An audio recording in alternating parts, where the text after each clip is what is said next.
Alright, in this part of the video we're going to go over more problems with transfers of energy, transfers of heat, but we're going to do more complicated ones that involve really using the conservation of energy. So a quick review. What is the conservation of energy and how do you solve conservation of energy problems? Right? The whole concept behind conservation of energy is that you say, hey, the total energy in the beginning equals the total energy at the end. Or you can also say, hey, look, the change of energy in one situation, like whatever energy one guy increases, is the amount the other amount of energy decreases.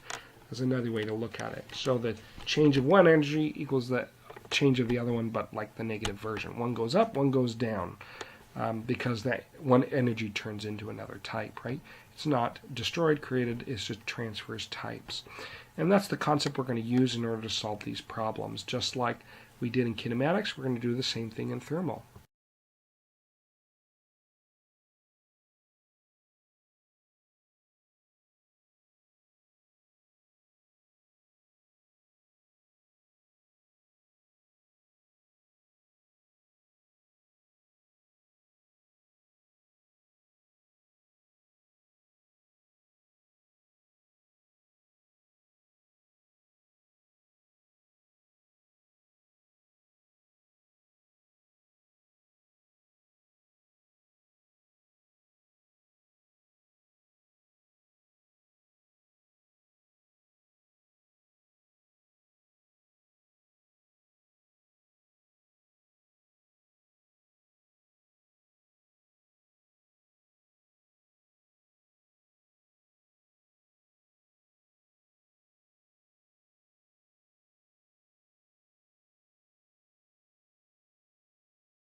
So let's take a look at a sample problem. We're not going to solve it all the way through, but we want to look at the concept of how we go about solving it. So let's say a 35 or 3.5 gram copper bullet is fired at 225 meters per second into a thermally insulative material and comes to a stop. And we want to know the final temperature of the change of final temperature change for the bullet. Now, one thing that you should know is that thermally insulative, sometimes they use that word. Thermally insulative just means that this thermally insulative material, none of the energy will go into it. All that heat energy will stay in the bullet. Okay, so it's a material that does not absorb heat very well, or at all, in a magical spherical world. So how might we solve a problem like this? Well, we ask ourselves, just like any other energy problem, what kind of energies do we start with? What kind of energies do we end with, right? Well, at the very beginning, the bullet is moving. It's moving relatively fast. And we say, oh, okay, well, it has kinetic energy to start with. Okay, well, what about at the end? Well, it doesn't have kinetic energy anymore. What kind of energy does it turn into?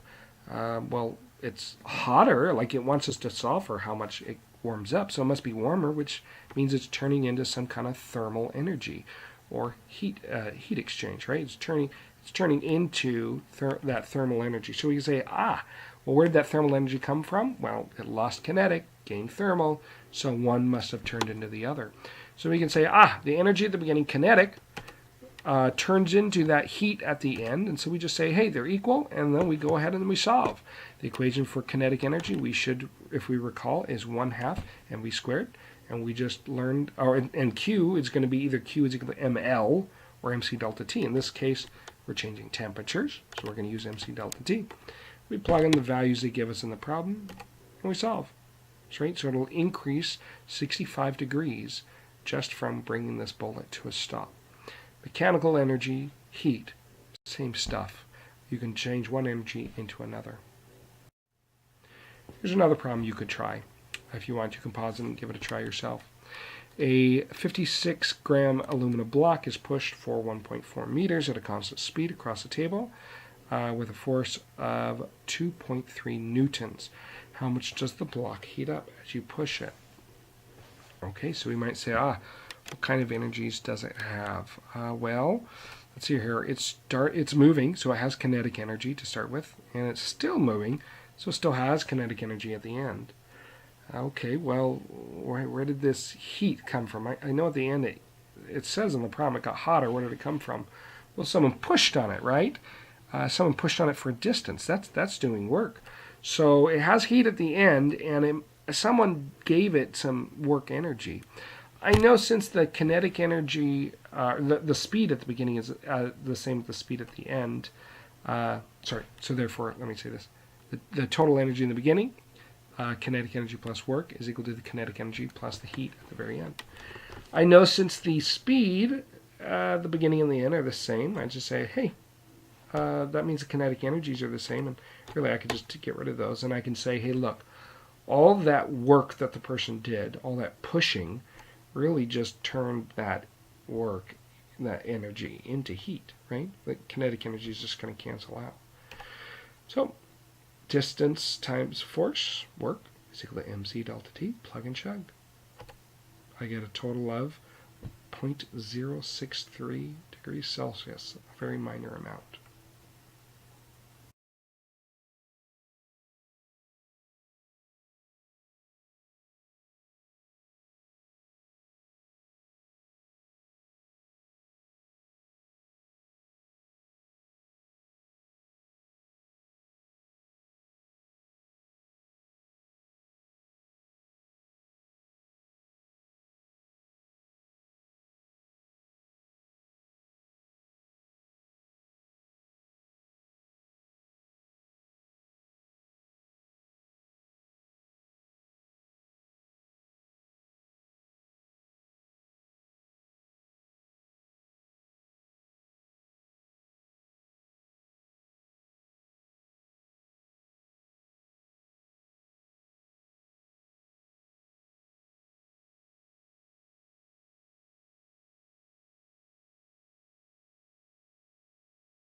So let's take a look at a situation here. We can say, let's say we have two blocks of aluminum, same size, stick them next to each other. They're one's 120 degrees, one's 40 degrees Celsius. You might ask yourself, hey, look, what temperature would they be at the end, right? You could probably figure this out on your own. You just guess, what temperature do I think they'd be at the end? A lot of us might say something like 80 degrees, somewhere in the middle, okay? And we'd be right. But how do we formally solve a problem like this? What's really happening? Well, what's going on is we have heat leaving the hot object and going into the colder object, right? So really we want to say, hey, look, the heat from the first object, or the object, I'm calling it 2. The second object is lost.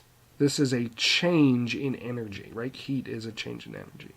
So the change in energy for him, the negative amount he has, is equal to the positive amount he gains, right? So the mc delta t for him, lost, is equal to the mc delta t he gained. You say, okay, well, there's another interesting part of this. Hey, they were the same size mass, weren't they? So really, you can cancel out the subscripts. The 1s and the 2s go away. It was also the same substance, aluminum, so the specific heats are the same as well. So if you cross those subscripts out, there's really just m on one side, m on the other. They're the same m, and the whole m's just cancel out now, and so do the c's, and really you're just left with, hey, whatever 1 goes up, number 2 goes down, right? So 1 went up by 40, up to 80. This one down 40 to 80 degrees, right? Nice, easy, simple. This could be a multiple choice question on a test, right? And recognizing, hey, same mass, same specific heat. It's Q is equal to mc delta T equals Q is equal to mc delta T, but the masses and specific heats cancel out. Fast way to calculate problems on a multiple choice test. Okay, so let's now take a slightly more difficult situation.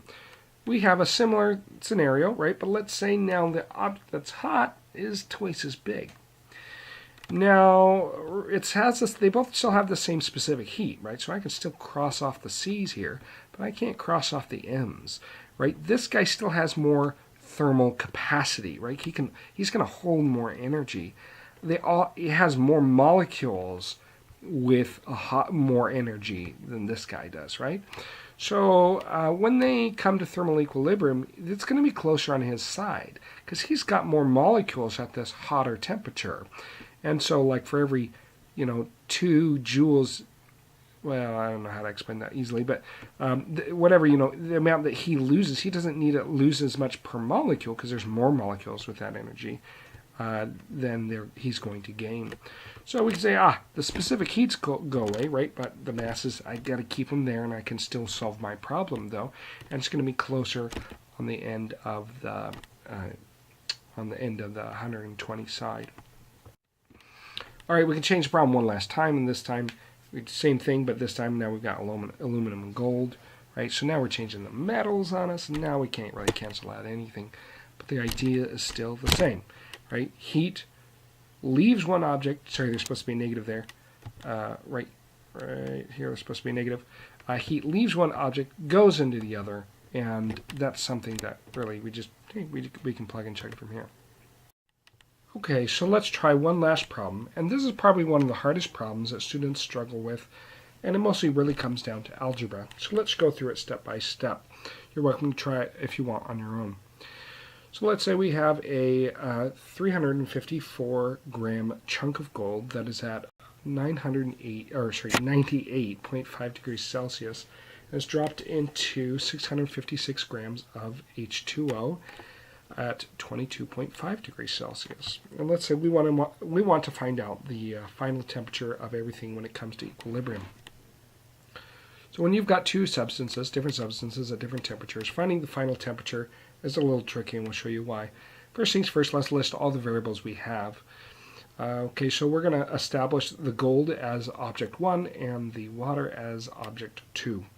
Okay, so we have the mass of the gold is 0.3545 kilograms, so we're making sure we're using kilograms, not grams, because, again, this is in kilograms here. We know that the specific heat of that, looking on our chart, is 129. We know the initial temperature of the first object is at 98.5 degrees Celsius. Mass 2, 0.656 kilograms. Specific heat listed on the chart, 4,186, and then, of course, the initial temperature of that's supposed to say of object 2. Okay. Let's put it together and try and start solving.